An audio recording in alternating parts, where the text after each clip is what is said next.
आणि या अहमदाबादच्या विमान अपघाताविषयी एव्हिएशन एक्सपर्ट अमोल यादव यांनी अतिशय महत्त्वाची माहिती दिली. आपण पाहूयात त्यांनी काय म्हटलंय. आधीच एवढ्या मोठ्या विमानात 2 वैमानिकांना पूर्णपणे बिझी ठेवणे एवढं काम त्यांना असतं आणि त्याच्यामध्ये इंजिन फेल झाल्याच्या नंतर अगदी त्यांना 1 मिनिटापेक्षा कमी वेळ मिळालेला आहे हवेमध्ये. तर वैमानिक आणि शेवटपर्यंत प्रयत्न करत होते, कारण त्यांनी शेवटी 2 वेळा विमानाचं नाक म्हणजे पिचअप केल्याचं दिसतंय.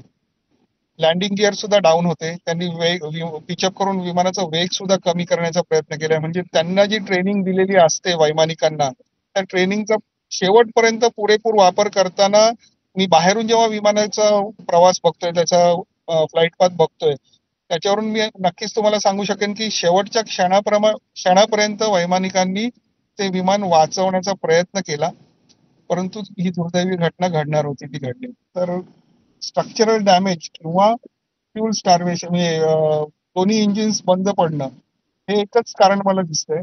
आणि हे इन्व्हेस्टिगेशन झाल्याच्या नंतरच कळू शकेल की नक्कीच झालेलं काय, कोणाकडून चूक झाली किंवा ही दुर्घटना कशा रीतीने घडली. आंतरदेशीय प्रवास करण्यासाठी ही विमानं वापरली जातात आणि याची म्हणजे मुख्य मुद्दा ह्या विमानाचा असा आहे की ह्याच्यामध्ये जवळपास 1,00,000 किलोग्रॅम एवढं फ्यूल नेण्याची क्षमता ह्याच्यामध्ये आहे.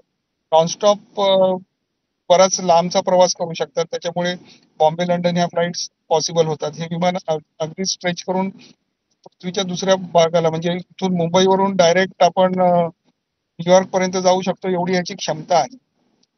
आणि फ्यूल कॅरिंग कॅपॅसिटी भयंकर जास्त असल्यामुळे हा ऍक्सिडेंटची भयानकता जरा जास्त वाढलेली आहे.